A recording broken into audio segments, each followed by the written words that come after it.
یحییٰ بن حسان نے بیان کیا، کہا ہم سے سلیمان نے بیان کیا، ان سے شریک بن ابی نمر نے، ان سے سعید بن مسیب نے بیان کیا، کہا مجھ کو ابو موسیٰ اشعری رضی اللہ عنہ نے خبر دی کہ انہوں نے ایک دن اپنے گھر میں وضو کیا اور اس ارادے سے نکلے کہ آج دن بھر رسول اللہ صلی اللہ علیہ وسلم کا ساتھ نہ چھوڑوں گا۔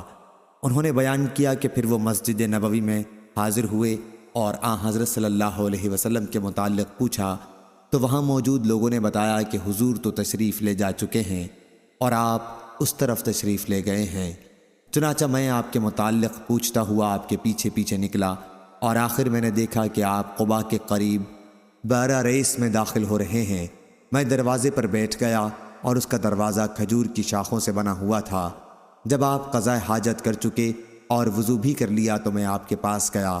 میں نے دیکھا کہ آپ بارہ ریس اس باغ کے کنویں کی منڈیر پر بیٹھے ہوئے ہیں، اپنی پنڈلیاں آپ نے کھول رکھی ہیں اور کنویں میں پاؤں لٹکائے ہوئے ہیں۔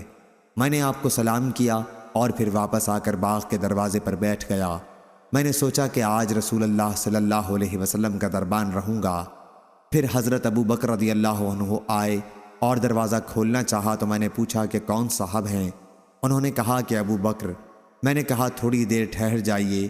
پھر میں حضرت صلی اللہ علیہ وسلم کی خدمت میں حاضر ہوا اور عرض کیا کہ ابو بکر دروازے پر موجود ہیں اور اندر آنے کی اجازت آپ سے چاہتے ہیں۔ حضرت صلی اللہ علیہ وسلم نے فرمایا کہ انہیں اجازت دے دو اور جنت کی بشارت بھی۔ میں دروازے پر آیا اور حضرت ابو بکر رضی اللہ عنہ سے کہا کہ اندر تشریف لے جائیے، اور رسول کریم صلی اللہ علیہ وسلم نے آپ کو جنت کی بشارت دی ہے۔ حضرت ابو بکر اندر داخل ہوئے اور اسی کنویں کی منڈیر پر حضرت صلی اللہ علیہ وسلم کی داہنی طرف بیٹھ گئے اور اپنے دونوں پاؤں کنویں میں لٹکا لیے جس طرح حضرت صلی اللہ علیہ وسلم نے لٹکائے ہوئے تھے، اور اپنی پنڈلیوں کو بھی کھول لیا تھا۔ پھر میں واپس آ کر اپنی جگہ پر بیٹھ گیا۔ میں آتے وقت اپنے بھائی کو وضو کرتا ہوا چھوڑ آیا تھا، وہ میرے ساتھ آنے والے تھے۔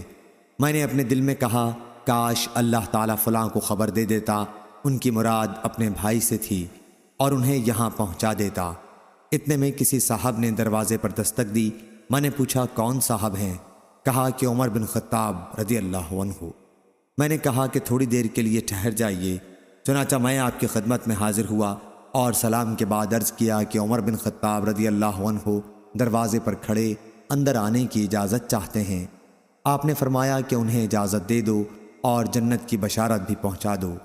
میں واپس آیا اور کہا کہ اندر تشریف لے جائیے، اور آپ کو رسول اللہ صلی اللہ علیہ وسلم نے جنت کی بشارت دی ہے۔ وہ بھی داخل ہوئے اور آپ کے ساتھ اسی منڈیر پر بائیں طرف بیٹھ گئے اور اپنے پاؤں کنویں میں لٹکا لیے۔ میں پھر دروازے پر آ کر بیٹھ گیا اور سوچتا رہا کہ کاش اللہ تعالیٰ فلاں آپ کے بھائی کے ساتھ خیر چاہتا اور انہیں یہاں پہنچا دیتا۔ اتنے میں ایک اور صاحب آئے اور دروازے پر دستک دی۔ میں نے پوچھا کون صاحب ہیں؟ بولے کہ عثمان بن عفان۔ میں نے کہا تھوڑی دیر کے لیے رک جائیے، میں آپ کے پاس آیا اور آپ صلی اللہ علیہ وسلم کو ان کی اطلاع دی۔ آپ نے فرمایا کہ انہیں اجازت دے دو اور ایک مصیبت پر جو انہیں پہنچے گی جنت کی بشارت پہنچا دو۔ میں دروازے پر آیا اور ان سے کہا کہ اندر تشریف لے جائیے، حضور اکرم صلی اللہ علیہ وسلم نے آپ کو جنت کی بشارت دی ہے ایک مصیبت پر جو آپ کو پہنچے گی۔ وہ جب داخل ہوئے تو دیکھا چبوترے پر جگہ نہیں، اس لیے وہ دوسری طرف حضرت صلی اللہ علیہ وسلم کے سامنے بیٹھ گئے۔ شریک نے بیان کیا کہ سعید بن مسیب نے کہا میں نے اس سے ان کی قبروں کی تعویل لی ہے کہ اسی طرح بنے گی۔ صحیح بخاری حدیث نمبر 3674۔